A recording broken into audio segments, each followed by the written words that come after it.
everyone, I am Teresa.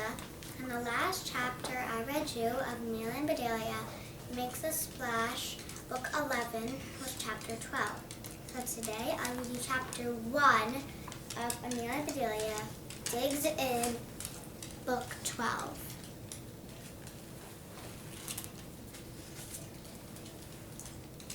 Chapter 1, from here to there. Welcome to the longest bridge in the world, said Amelia Bedelia's father, glancing in the rearview mirror at Amelia Bedelia and her friend Alice. Their car had been stuck in traffic for a very, very long time. This is an X and an arrow. This is Amelia Bedelia's father, Amelia Bedelia's mother, Alice, and Amelia Bedelia in the car. These are sun. There's a heart and a starfish.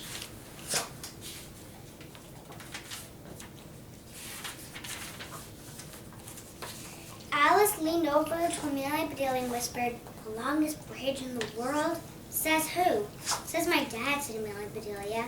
"Traffic to the beach is usually backed up," said Amelia Bedelia's mother. "It always takes a long time."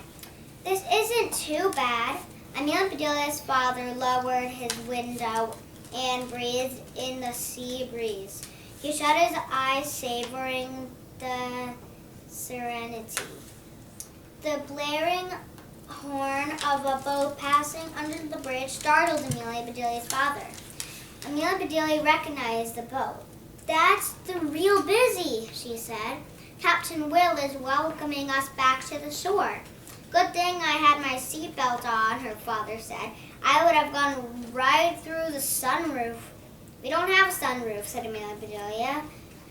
"I would have made one," said her father. Alice giggled. Amelia Bedelia started to giggle too. They couldn't stop. Soon they were laughing so hard tears were pouring down their cheeks. This is the longest bridge. The longest bridge in the world. This is the horn saying bang. This is Amelia Bedelia's dad, startled. And this is him going right out of the sunroof. Popping right out.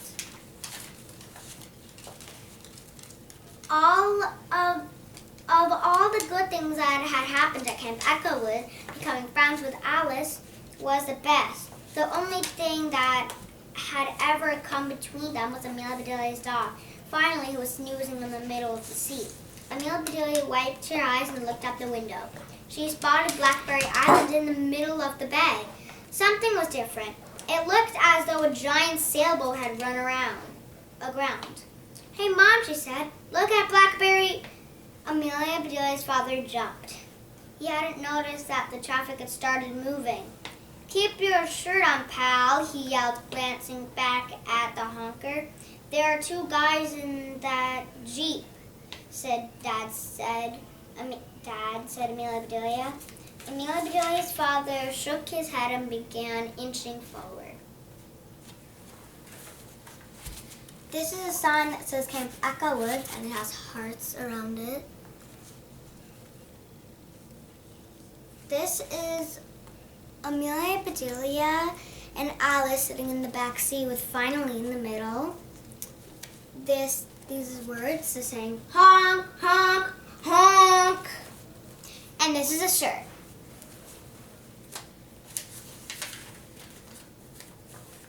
"Neither one has a shirt on," said Amelia Bedelia. "Which one is your pal?" "Are you friends with both of them?" She completely forgot to look at Blackberry Island again until the island was out of sight and it was too late. She shrugged, knowing that she'd visit soon enough and figure out the mystery. "At last," said Amelia Bedelia's mother as they drove off the bridge. "Oh, would you look at this? Isn't that new?"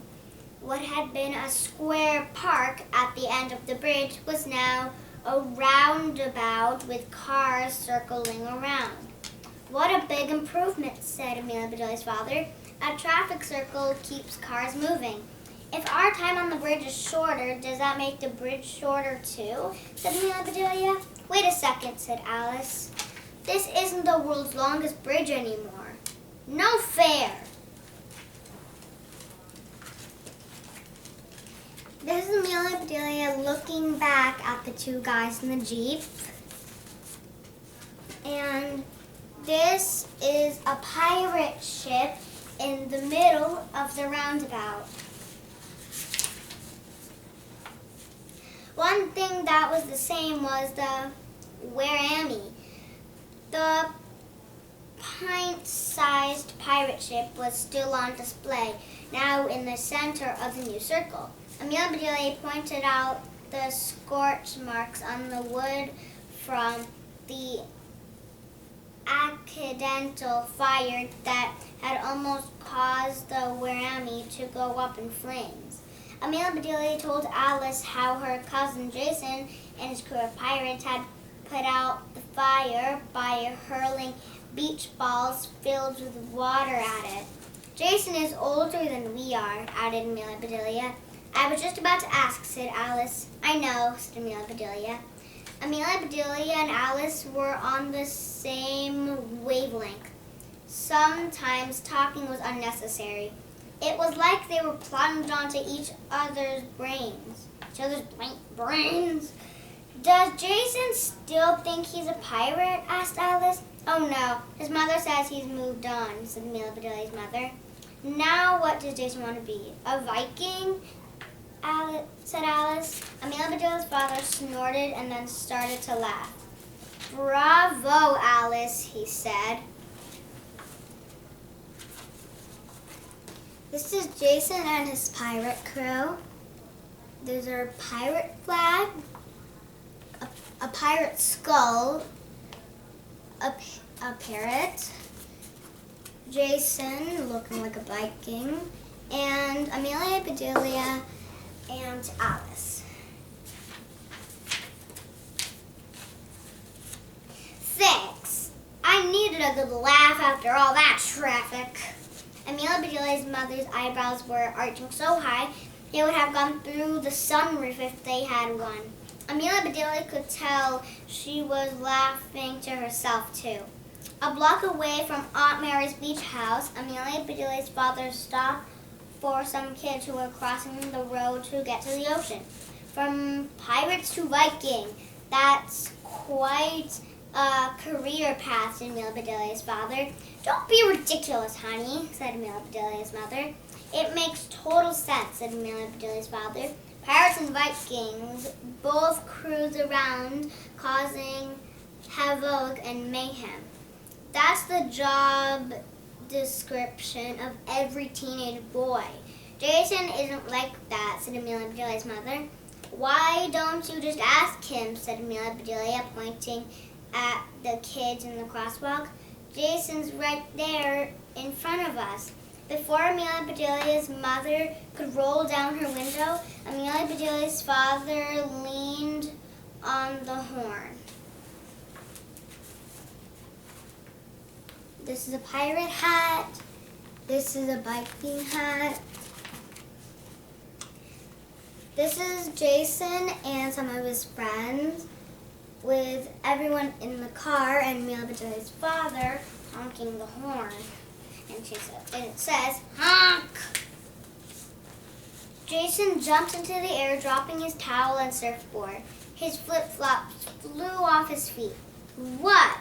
Are you kidding? Said Amelia Bedelia's mother. Talk about causing mayhem and havoc. She hopped out of the car, hugged Jason, hello, and apologized for honking at him. Amelia Bedelia, Alice, and finally got out of the car too. Amelia Bedelia's father drove across the intersection, parked, and hurried back to join them. You should have seen your face, Jason, said Amelia Bedelia after she introduced her cousin to Alice. I jumped right out of my flip-flops, said Jason, laughing. Sorry, Jason, said Amelia Bedelia's father. I wanted to get your attention. It worked, said Jason. I just put some stuff in the beach house where you're staying. Food, like milk, eggs, fresh fruit, things that grown-ups worry about. Amelia, Bedelia, drop off your bags, then meet me on the beach and we'll go grazing in town. This is a flip-flop, and this is another flip-flop. This is a surfboard. This is finally. This is Amelia, Bedelia, Alice, and Amelia Bedelia's father talking to Jason. And this is Amelia Bedelia dropping off her stuff at the beach house. Okay, bye everyone. I'll read you chapter 2 next time.